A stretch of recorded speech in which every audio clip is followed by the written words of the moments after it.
ce poids que les enfants portent sur leur dos aura un très grand impact, des fois immédiat, des fois loin, et puis lointain, avec des conséquences irréversibles.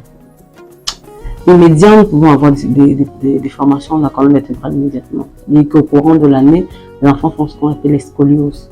Nous avons plusieurs cas que nous recensons dans nos différents cabinets de collègues et que nous corrigeons. Mais la difficulté, c'est qu'après avoir corrigé, l'enfant va reporter le même sac, avec ce même poids. Donc déjà, il faut sensibiliser les établissements sur le fait de la dangerosité du poids du sac à dos de l'enfant. Parce que la plupart du temps, les enfants portent une charge plus lourde que leur poids à eux-mêmes.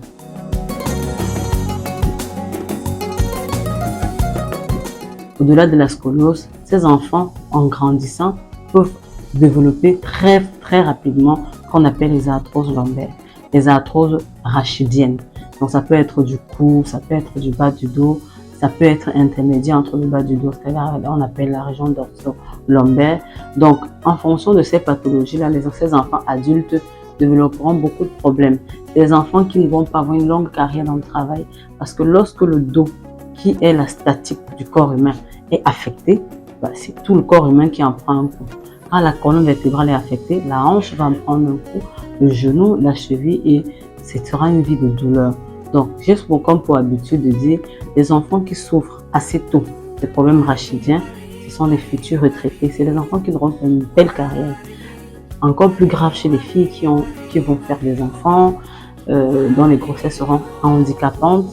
Donc, si c'est une fille qui n'a pas assez de moyens pour stopper le travail et faire une grossesse qualité, vous comprendrez que chaque fois qu'un enfant qui a eu des antécédents de sac à dos trop lourd avec des conséquences qui vont suivre, lors d'une grossesse, sera obligé de stopper le travail et perdra même son travail. Donc, c'est un problème qui commence très petit, mais qui a des conséquences, qui peuvent avoir des conséquences pour toute une vie.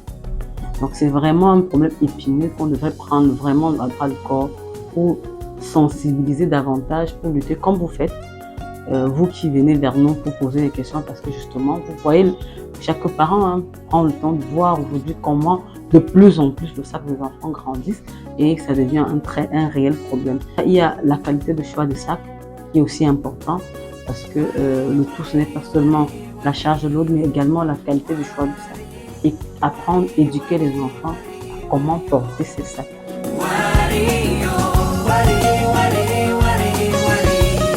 Nous souffrons énormément de voir ces enfants qui n'auront pas un bel avenir. Parce que vivre avec la douleur, vraiment la douleur est handicapant.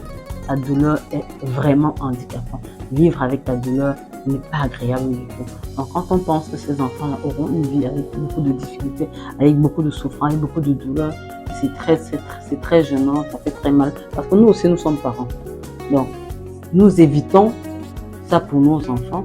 Et donc, le souci aujourd'hui, c'est que si l'écho peut arriver ou ça doit arriver pour qu'on puisse nous donner des programmes d'éducation d'ergonomie dans les établissements, ce serait tant mieux pour aider ces enfants-là à ne pas être des futurs retraités, mais vraiment à être ceux-là qui porteront notre pays au plus haut possible.